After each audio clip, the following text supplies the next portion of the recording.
For 61 days, a man lay underground inside a coffin while thousands of people came to watch. He was not dead. He was not trapped there by an accident. He had chosen to do it. In 1968, an Irish labourer named Michael Mick Meaney was lowered into the ground beneath a builder's yard in Kilburn, London, and covered over. For more than 2 months, the world waited to see whether he would come back out alive. Newspapers followed the story. Crowds gathered. Politicians discussed his safety in the British House of Commons. Even famous entertainers and athletes became involved. But when Mick finally came back to the surface after 61 days, something was missing.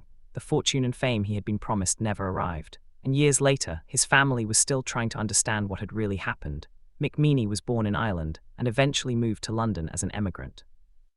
He was a builder and labourer, and like many Irish people who moved to Britain during that period, he was trying to build a better life. By the 1960s, he was living in London and working as a barman and labourer. He was about 33 years old when his life took a completely unexpected turn. The man behind the idea was Michael Buttey Sugrue. Sugrue was a larger-than-life Irishman who had worked as a circus strongman before becoming a publican in London.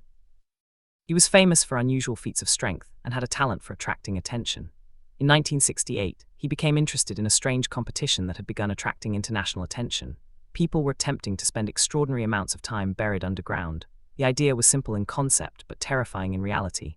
A person would enter a coffin or underground chamber and remain there while the outside world watched. The goal was endurance and, more importantly, publicity. At the time, the record was believed to be 45 days, held by an American performer known as Digger Odell. Mick believed he could beat it. Sugrue saw an opportunity. If Mick succeeded, he could become famous. The stunt could attract crowds, newspapers could cover it, and perhaps money would follow, so preparations began. The coffin was specially made for the attempt. Before the burial, it was kept upstairs at the Admiral Nelson pub in Kilburn. Mick spent time getting used to it. Photographers came to take pictures. Reporters became interested. The whole thing was turning into a public event before Mick had even gone underground. Then came the night before the burial. Sugrue organized what was described as a Last Supper. Reporters were invited. The unusual coffin was part of the spectacle. It was not a normal funeral. Mick was very much alive, but the symbolism was impossible to miss. The next day, the coffin was moved from the pub to the burial site. It was taken to a builder's yard in Kilburn. Large crowds gathered to watch. Some people were curious, others were worried, and some simply could not believe that a man was voluntarily going underground for weeks. The coffin was lowered into the ground. Mick disappeared beneath the surface. And then the waiting began. He was not completely cut off from the outside world. A pipe connected the underground coffin with the surface. Through it, air and supplies could be provided. Mick could also communicate with people above. That connection became a major part of the spectacle. People could visit the site and speak with him. Newspapers could report on his condition. His isolation became something the public could follow almost like a sporting event. But there was nothing ordinary about spending day after day underground. The first days passed, then the first weeks. Every morning became another day that Mick had survived. He received food and newspapers through the connection to the surface. People continued to visit. The story grew. Then something happened that made the competition even stranger. Mick was not the only person trying to make history. An American performer known as Country Bill White was also attempting a long burial. Suddenly, what had begun as one man's bizarre challenge became an international contest. Who would last longer? The British public could follow Mick in London. Across the Atlantic, people were following White. The two men were sometimes connected through the media. At one point, the BBC arranged a satellite link so the two could communicate. It was 1968. Satellite television was still relatively new. And now this technology was being used to connect two men who were both underground, competing to see who could remain there longer. The whole thing was so strange that it became international news, but beneath the publicity was a serious question. How safe was Mick? The longer he stayed underground, the more people began to worry. His unusual challenge was even discussed in the British Parliament. Some politicians questioned whether the authorities should intervene. Should a man be allowed to remain underground for weeks simply because he had chosen to do it? That question had no easy answer. Mick was an adult, he had volunteered. But the longer the stunt continued, the more dangerous it seemed, and the publicity created another problem. People began wondering whether Mick was really underground the entire time. Some rumors suggested that he might somehow be leaving the coffin. Others wondered whether the whole thing was a trick. But people who were present at the burial and recovery later insisted that Mick really had remained underground. The speculation only made the story bigger. By now, Mick had passed the old 45-day record. He had officially gone further than the benchmark he had originally set out to beat. But he did not immediately come out. He kept going. 1 week became another.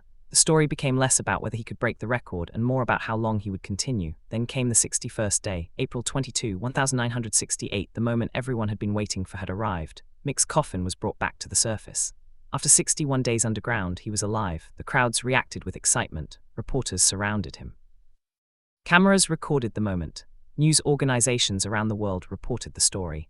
A man had gone underground in a coffin and returned alive more than 2 months later. Mick had done what he set out to do. He had beaten the 45-day benchmark, and for a brief moment it looked like his life was about to change forever. He had been promised money. There were expectations of publicity and endorsement deals. There were even plans connected to future appearances and fame.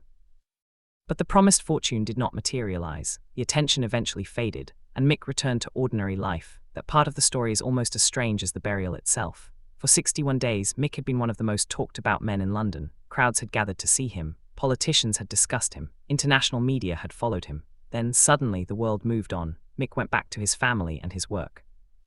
His daughter Mary later remembered seeing her father return home from London. She was a child at the time. The man who had spent more than 2 months underground was suddenly back in ordinary family life. But according to his family, the experience never completely left him. He had tasted fame. For a short time, strangers around the world knew his name. Then that attention disappeared. There was another problem. Mick's 61-day achievement was not recognized by Guinness World Records as an official record. The reason was connected to the way the attempt had been organized. There was no official Guinness judge present to certify the feat.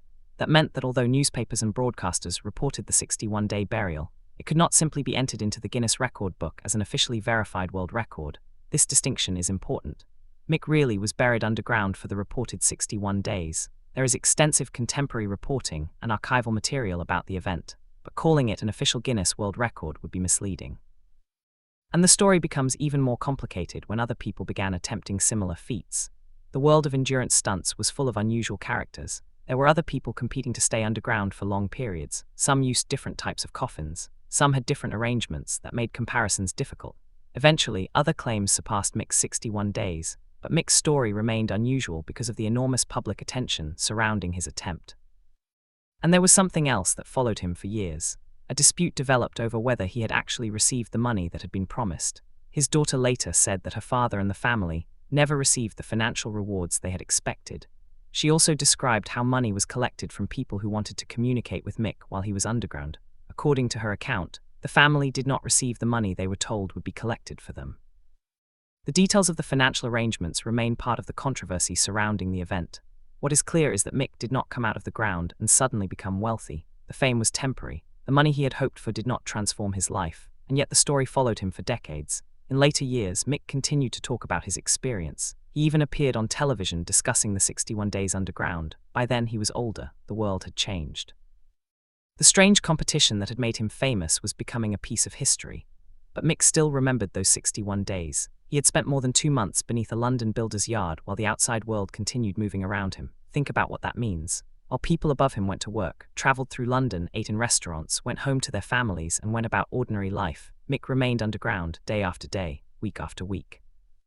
He could hear from the outside world through the connection to the surface, but he could not simply step outside. The world above him was close enough to communicate with, yet physically separated from him. And every day that passed made the story more unusual. When the coffin was finally brought back up, Mick had survived, but the story had another legacy. It became a warning about the strange relationship between fame, money, and extreme public spectacles. Mick had taken an enormous chance because he believed the reward would be worth it. For a short time, it seemed like he had won. He had beaten the record he was chasing. He had become internationally famous, but fame did not last forever. The money never came in the way he expected. And eventually, Mick Meaney became a largely forgotten name outside Ireland and London. He died in 2003, at the age of about 68 decades after his famous burial. However, his story began receiving new attention. Journalists returned to the archives. His family spoke about him. Old photographs and television footage resurfaced. And suddenly, the man who had once disappeared beneath the streets of London was being remembered again. There is something almost impossible to imagine about those photographs. You can look at an image of Mick Meaney lying inside his coffin before the burial. He looks like an ordinary man. There is no obvious sign that he is about to become the center of an international spectacle. Then the coffin is closed. It is taken away. It is lowered into the ground. And for the next 61 days, Mick Meaney is no longer walking around London. He is underground, alive, waiting, while thousands of people above him wonder whether he will actually come back, and eventually he does. The coffin rises, the lid opens, and Mick Meaney emerges, not as a dead man being carried out of a grave, but as the same living man who had entered it 61 days earlier. His story is often reduced to one unbelievable sentence. A man was buried alive for 61 days and survived. But the real story is much bigger than that. It is about an Irish labourer who wanted to become famous, a promoter who saw an opportunity. A London neighbourhood that suddenly became the centre of a bizarre international spectacle, a competition that reached the British Parliament, a man underground while the world watched, and finally, a promise of wealth and fame that did not turn out the way he expected. Mick Meaney went underground hoping that the world would remember his name. For a while it did, then the world forgot. But the strange thing about history is that forgotten stories sometimes have a way of coming back. And more than half a century later, Mick Meaney's 61 days beneath the streets of London still leave behind the same question. What would make an ordinary man look at a coffin, climb inside while he was still alive, and decide that he was willing to spend 61 days underground just for the chance to become extraordinary? Mick found his answer in fame. But in the end, the thing that made him extraordinary was not the fame. It was the fact that, after disappearing beneath the ground for 61 days, he came back up alive. And for a man who had spent so long underground, perhaps the strangest part of the story is that the world above him eventually became the thing that disappeared.